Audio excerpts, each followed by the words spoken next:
Good afternoon, ladies and gentlemen. Before I proceed, I would like to thank the Asia Society for this opportunity to meet all of you and share my insights regarding the fight for human rights in the Philippines, as well as my experience in winning the last elections, and also the topics of diversity and inclusion here in the US and how we could possibly bring home the wonderful advances that you have made in this country. In particular, I would like to thank Sigrid Senamod and also John Huang, Mireille Baik, and Yoshi Ito for facilitating my participation and registration. And of course, Michelle Flor Cruz for the interview. Indeed, it is an honor to be counted among such distinguished speakers. I know you've had many today, and I'm just one of them. Everything has been smooth sailing so far, thanks to your help. The only awkward situation I've had so far is, while filling in the registration form online, I was made to choose among 3 genders: male, female, and transgender. For a moment, I thought I was in North Carolina, having to choose a bathroom. Anyway, you know, it's not very often that I get to visit my family here in the US. I have 2 brothers, one is in Ohio and one here in New York. And if I have to describe my relationship with my brother and his family, I would compare it to a telenovela, a teleserie. I have missed a lot of episodes, but most of the time, you know, for the most important moments of your lives, I'm here with you. And I'm surprised how time flies. It seems only yesterday when your 3 girls were little, but now 2 of them are already college graduates. So while having dinner with my brother's family during my first night here in New York, let me share what happened. I was pleased to discover how much they have matured emotionally and intellectually through the years.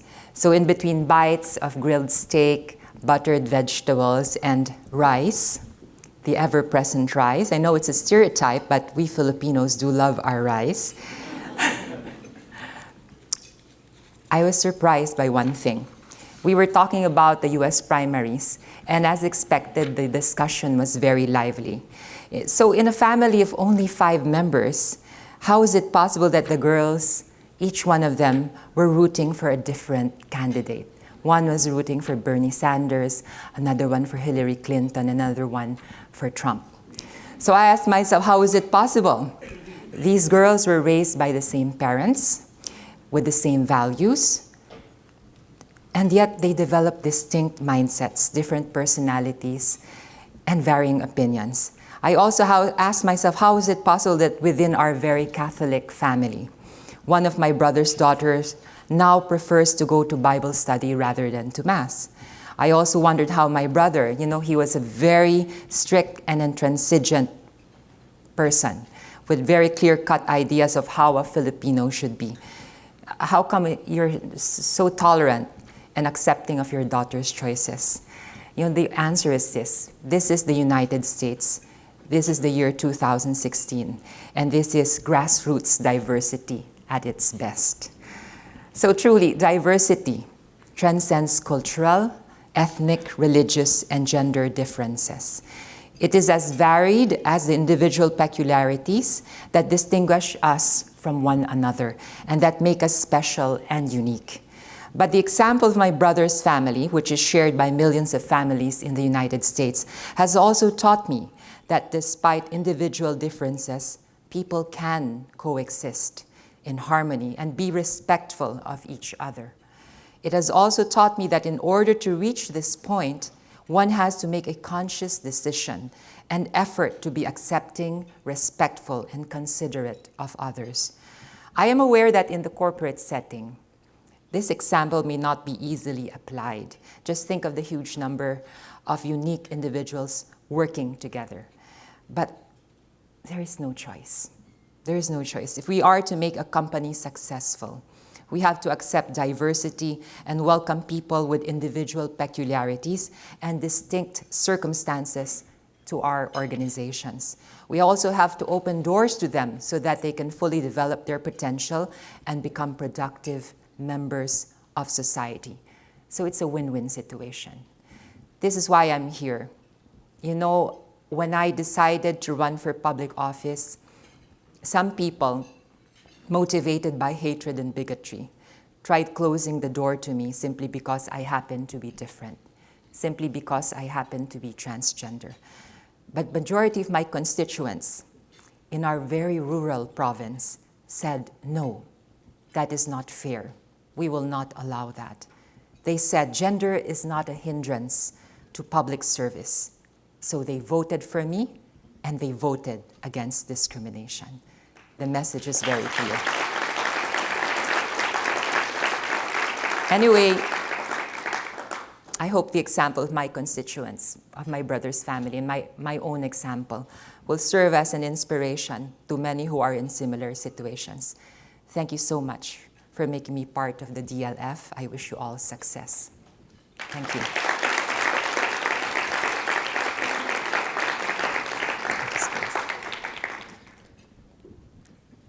All righty. So now we're going to have a few minutes of interactive questions, and also all of you should be thinking of, well, we definitely going to give you an opportunity to ask her some questions, so start thinking about them. But the first thing I was curious about when I had read her bio and her introduction was that she attributed part of her success to the good record of her parents. And don't we all want to know what that means exactly? Good record of your parents. So please talk to us a little bit more about what you might mean. You know, in a country like the Philippines, which has a government that is riddled by corruption, just the fact that you have no corruption case against you and that people know you to be an honest public servant is already a sign of a good record. So I banked on that, the integrity, the good name that my parents left as siblings. That for me was my main capital, you know. I hadn't realized that your parents were public servants, so can you tell us a little bit about them? My late father started serving as a government official in the late 70s. And since then,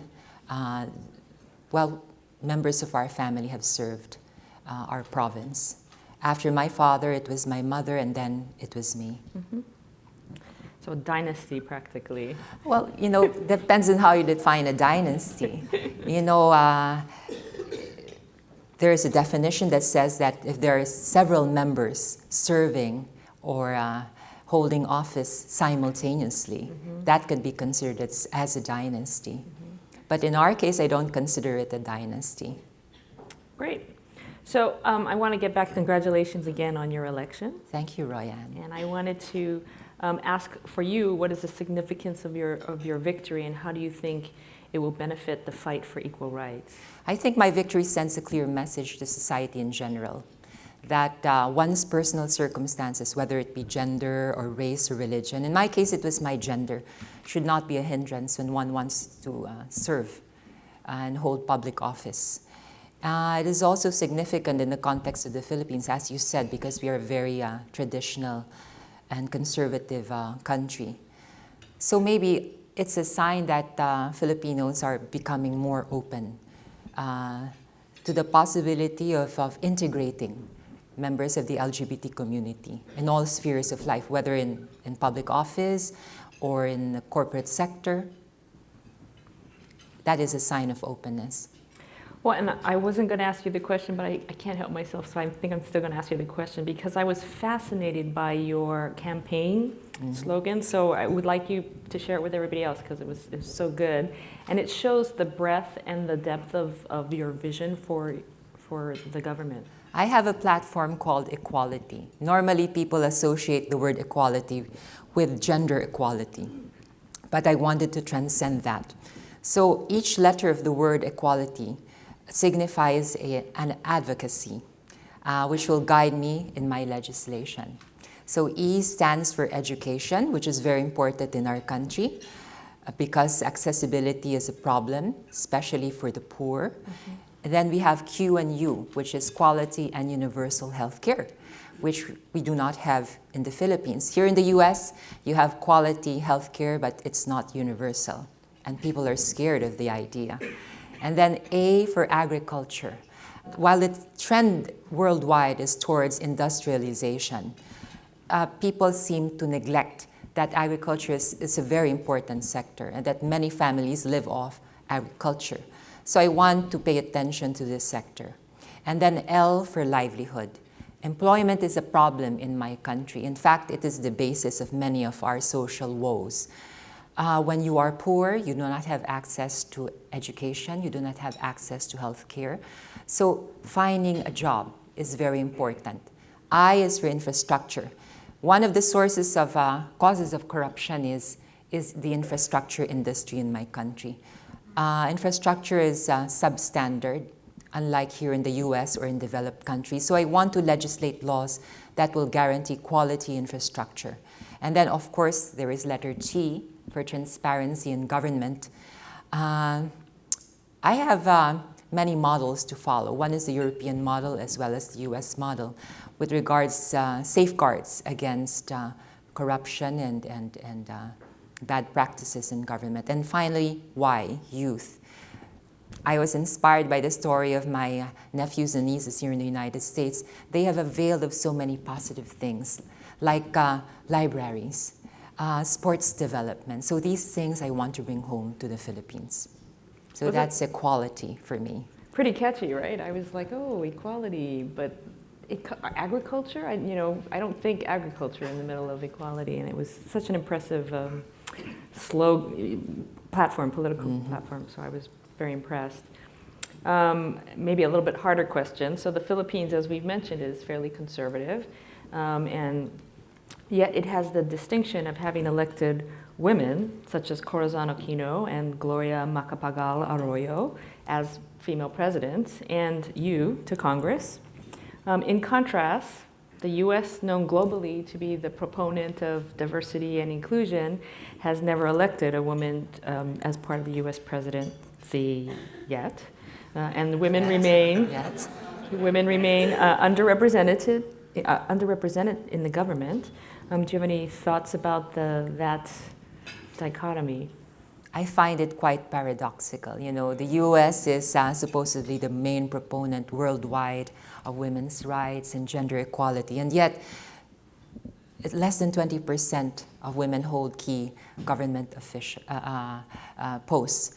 So I was wondering, but in the Philippines, on the outside, it's a macho society. We were colonized by Spain for 355 years. But on the inside, it remains a matriarchal society. What is the reason for this? I think it's associated with the fact that most Filipino women choose to raise their own children while maintaining a career. And for me, motherhood is also a position of power.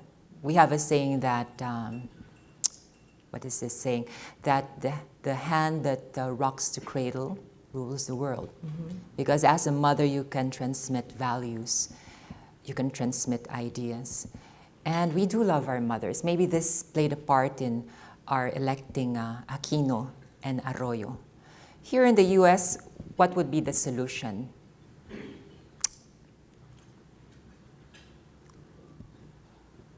I was wondering why it's such a big deal for many here in the US that Hillary Clinton is a woman. She just happens to be a woman, but she's a very valid and qualified candidate. So until we reach that point where we don't talk about genders anymore, there's still a lot of work to be done here in the US. I was also considering, we brought this up earlier during our executive roundtable, I was also considering the possibility of adopting the Northern European model of positive quotas or positive affirmation. I know it scares a lot of people, just the thought of having to impose certain number. Some people will say this goes against the principle of excellence and merit-based promotions. But I think that we have to start from somewhere. In Denmark, they started with positive affirmation to encourage women to join government. But when they reached their goal, they repealed that law. So maybe here in the US, you should consider, not only in the corporate level, but also in the public sector. Yeah, I'm not allowed to have an official opinion on the quotas, mandatory quotas. I would say that I'm agnostic about a mandatory quota, but I love the results.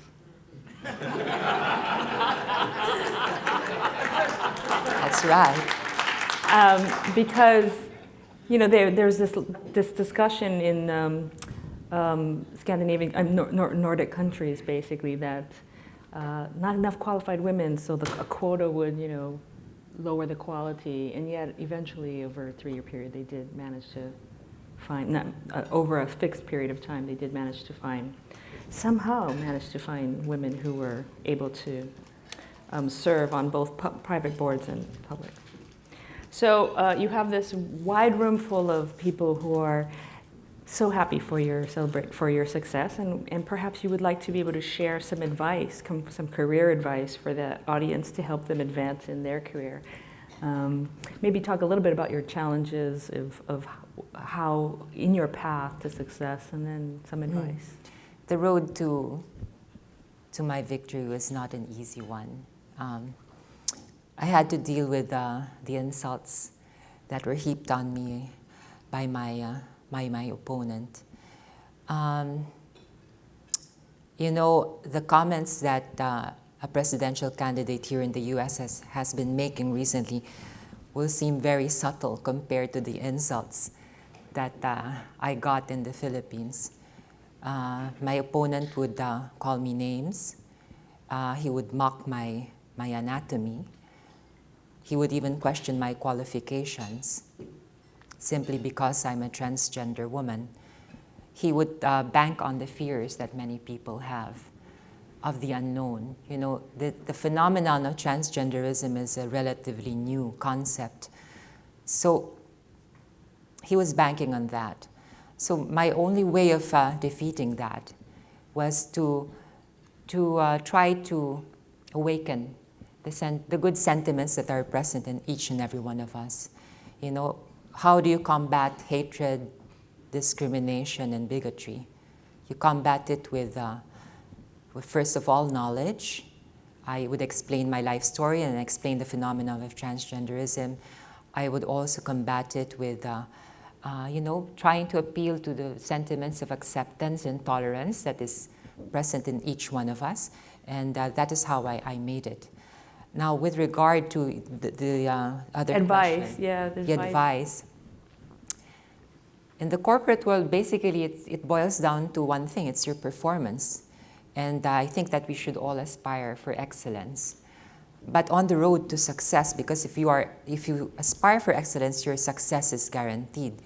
You should always treat your colleagues at work as human beings who have dignity, and human beings who deserve respect. I think that is the only way you can guarantee being successful and being happy in your work. You know, it's not like being successful at all costs. That won't make you happy. That won't make you feel good. We are human beings, after all, and we have to treat each other as individuals while respecting our differences and our diversity, as you say. What an excellent wrap-up. So I'd like to open the floor to questions in the audience, and I think I would like to ask you to raise your hand when you're called on. Stand up, tell us your name and your affiliation, and then maybe ask your question. I'll take somebody in the back and then take you. So right here. Hi, my name is Marilyn Abelos. I'm with the Filipino Reporter, but also on the board of the National Human Rights Campaign. I'm a board of governor, and there is a U.S. legislation being introduced in Congress the Equality Act, which protects all groups of people, including the LGBT, population here in the States, protect them against injuries, bias, hate attacks, and that sort of thing. Do you plan, perhaps, later down the line when you're in Congress in the Philippines, to introduce similar legislation to protect, different groups of people from prejudice and bias and all that sort of thing?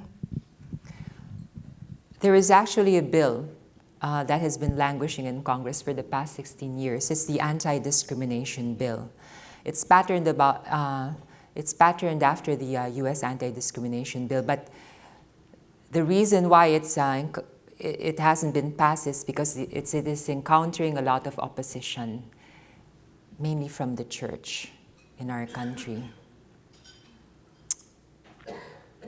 So what I plan to do, I've been speaking to my counterparts in the upper house in the Philippines, and as well as several congressmen and congresswomen, is to resuscitate that bill.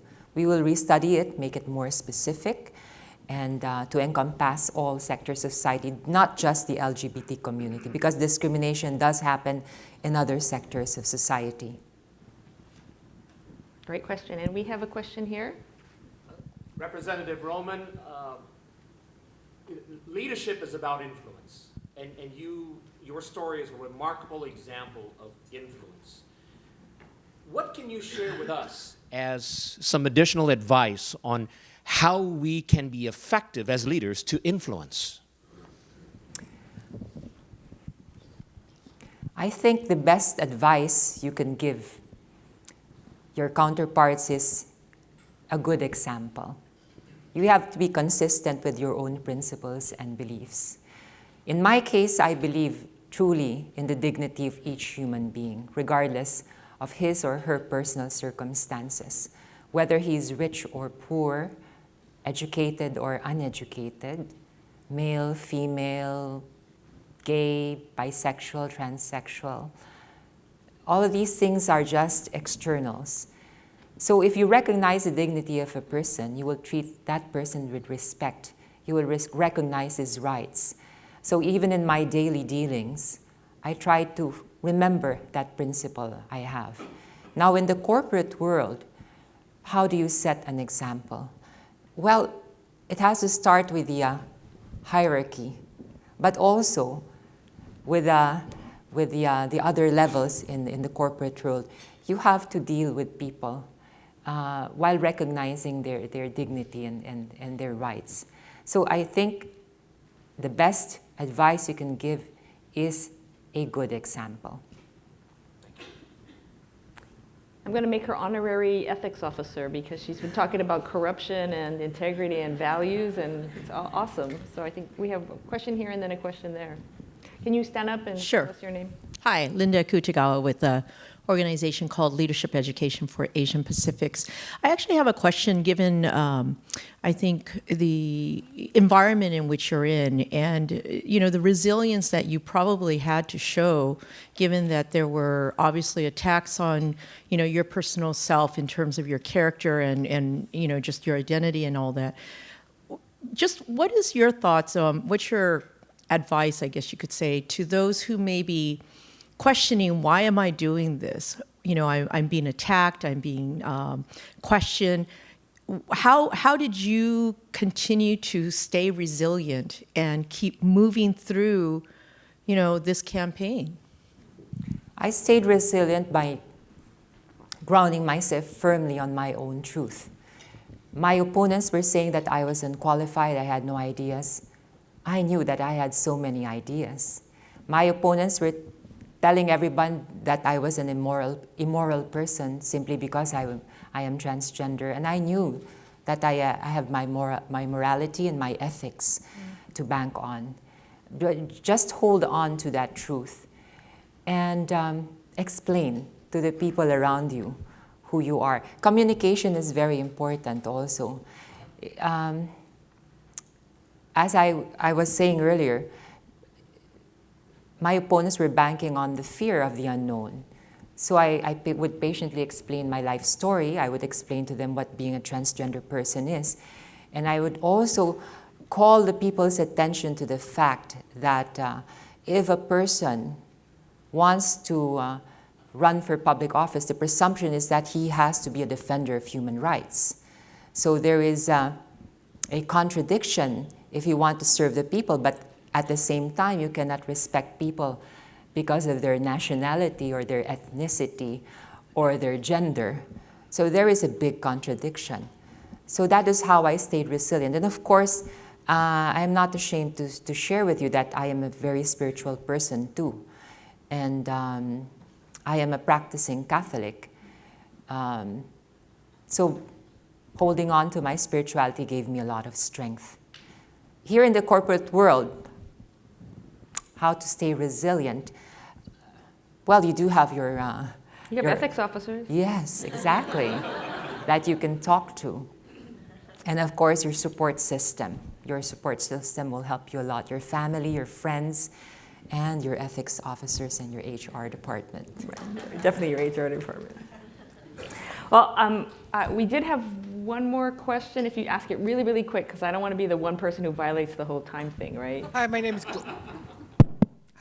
Glenn from the National Queer Asian Pacific Islander Alliance. And, I am so glad that you are here because, we are doing work to make sure that we know that when we can bring our authentic selves to work, that we are fully valid for all of who we are, our true talents can come out, that we can excel as LGBT Asian Americans, we can advance, and we can get that recognition.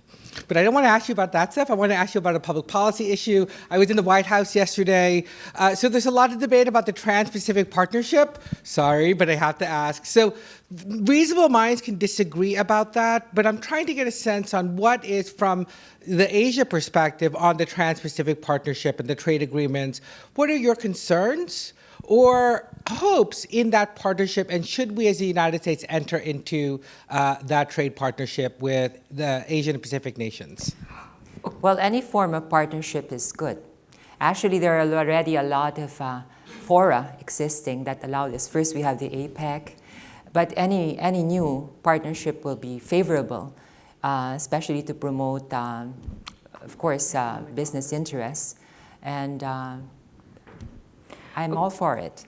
Okay, so you, like I told you, short question and like really fast. And I got like questions with 3 parts. So I would like to end the session. We want to thank you so very much for joining us and sharing your story with us. And let's have a round of applause so much, Congresswoman-elect.